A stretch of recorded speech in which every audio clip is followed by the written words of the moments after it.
Welcome back to the Mod Addict. So I'm out here looking for mods, one of the things, I was just scrolling shorts and I came across this video right here. I was wondering what the hell it might be.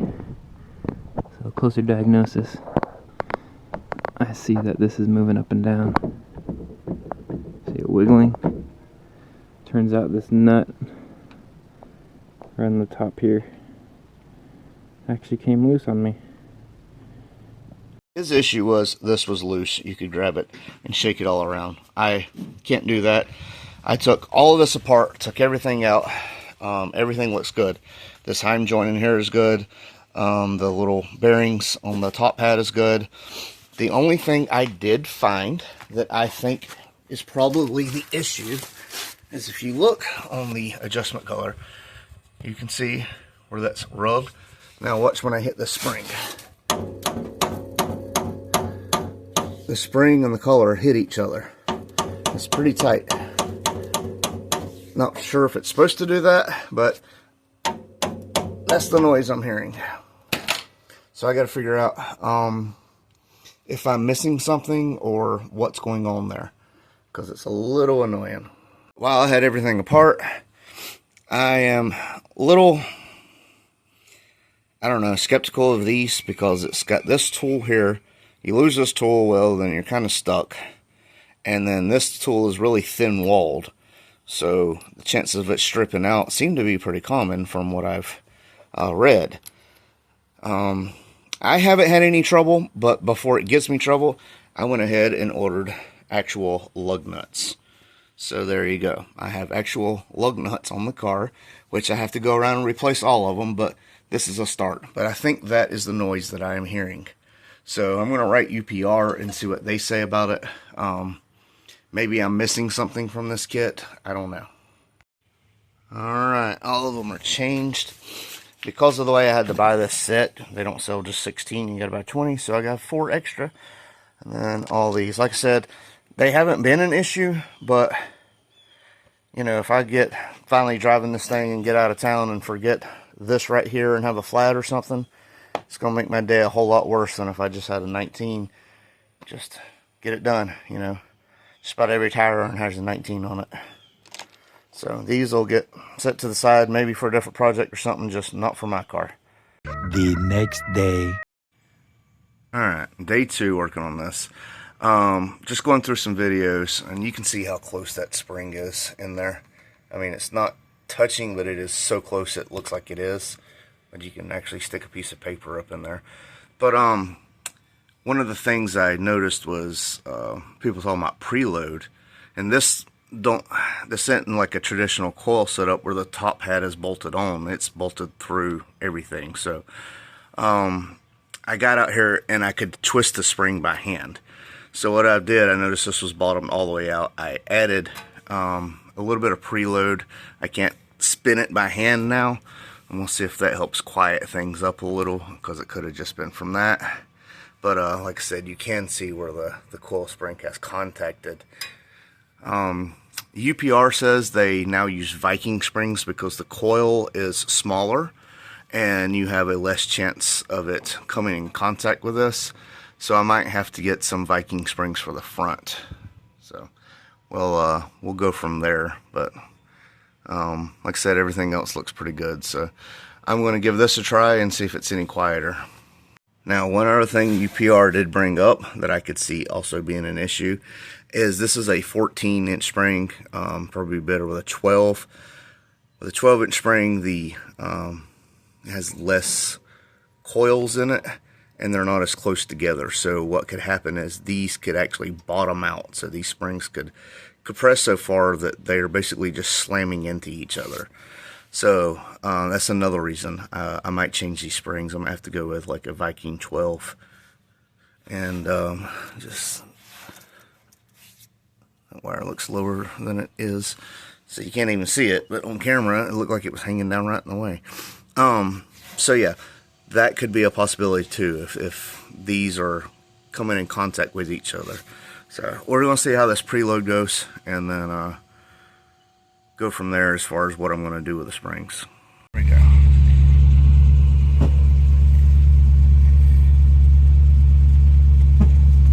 Yep, still makes the noise.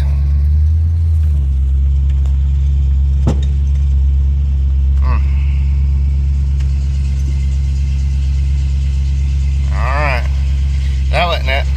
Oops. Okay, so I'm in my spare room. This is a Viking spring. This is for the rear coilover kit.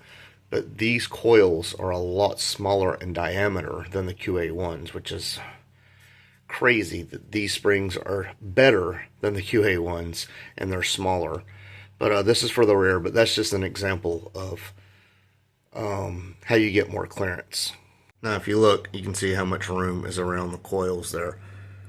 That's with the sleeve. Again, this is the rear, but that's how the front should look too. It should have all that room so it does not rub the actual adjuster or sleeve, whatever you want to call it. So also as mentioned, this has a 14-inch coil on it, which has more windings, so they're closer apart. I want to go with a 12-inch. It has less windings, and also want to go with, like I said, the Vikings because it's smaller diameter. So UPR, if you're listening to this, please, please, please, please help a... Oh, that was fast. It's already here. Yeah, that's right. It's already here.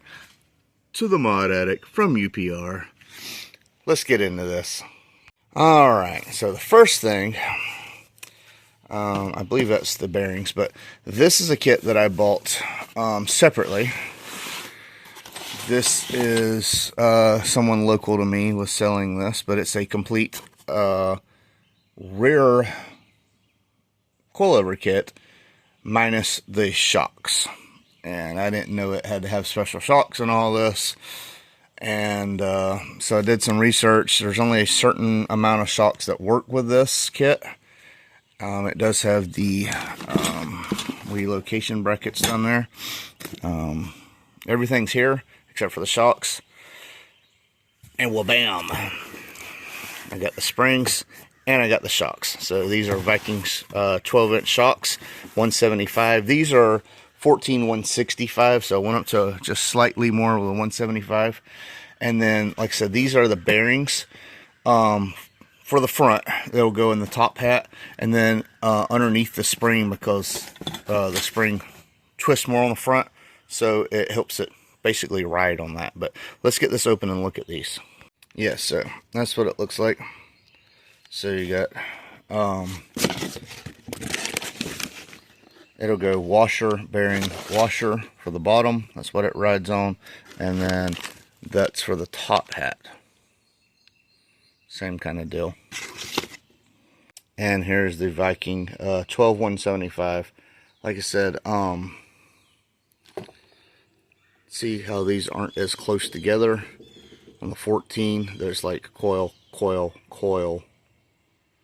So there would be basically a coil in between there. So when it's compressed, they can touch pretty easy. Also, like I mentioned, these are a lot smaller diameter than the QA ones. So there is some benefit to that. You can see these are smaller too. So let's see, we got something else. That's the other spring, and then we got the shocks right here. So let's take a look at one of them shocks. So there is the bushings, and here is the strange 10-way adjustable rear shocks, and these work with them coilovers. So looking at the strange adjustable shocks, I'm not sure how it works with this. I think maybe I did something wrong. I ordered the wrong shocks or something. I don't know. That's beside the point. I'll get it figured out. But yeah, the shock will not pass through this in any way, shape, or form. So I got to figure out what's going on there. Regardless of the shock situation, everything will get taken care of. But yeah, that's what's going on in the car soon. I do have the springs for the front and stuff. I can easily get started on that in the next couple of days. And then, like I said, the rear coilover kit with these strange adjustable shocks. Funny story to me, I still laugh about it, about strange engineering. So as a kid growing up, the power block every Saturday. I was glued to the TV for Power Block. I was watching them build cars, everything. I didn't know Strange was a company at the time. And they're like, oh, we installed a Strange rear end, or we installed the Strange axles, or Strange. And I'm like, why don't they ever tell us what's so strange about it? I don't understand. Like, why are they, if it's strange to them, why are they even putting it on the car? Like, my mind was blown. Like, why? They never tell us what's so strange about it. And also, if it's strange, why are they putting it on the car? I didn't know it was a company until I was older. And then I'm like, oh, I'm a potato. Anyway, guys, thanks for watching. I know this wasn't a whole lot of excitement, but, you know, we got some stuff coming, and it's going to be banging. Hopefully soon, I'll be hooking and booking. So before I go, instructions help. So, this top hat for the dust shield, that has to be cut off. There's 2 spot welds on either side, which is a little bit more than a spot weld, but regardless, it shows in the instructions. They have to be cut off to work with a rear coilover kit. So, I need to modify these. I don't know how I feel about modifying brand new parts, though. Yeah, I'm not gonna lie, that was a little nerve-wracking. Used the Sawzall here, but got it done. Didn't mess up anything, so now it can pass through the body of the, I don't know what you want to call it, the spring adjuster or housing or whatever. But yeah, that's how it's got to work. So yeah, that's how it's going to look. Seated all the way onto that, and then the spring will go over that, and then the top hat. And there we go, rear coilovers. Alright, shock number 2 done. So what I did is I put the sleeve on it, put it in the vise, not very tight. I put vice grips right on this very end, see where it's flat? And then with it in there, I took the Sawzall and I set it right on the weld. And all I did is just take the vice grips and I rotated it back and forth while cutting with the Sawzall, and I slowly just worked my way through it. One more thing that I forgot that I wanted to mention. A lot of people say if you push the shock down and it doesn't come out, it is blown. So here's the thing. Double adjustable shocks or two-way shocks, shocks that do compression and rebound, they're not going to push back out. They're designed to work both ways. So what it is it's got to be hard, but not impossible to push down and to pull out, which I can't do because I can't hold the bottom with the phone and everything.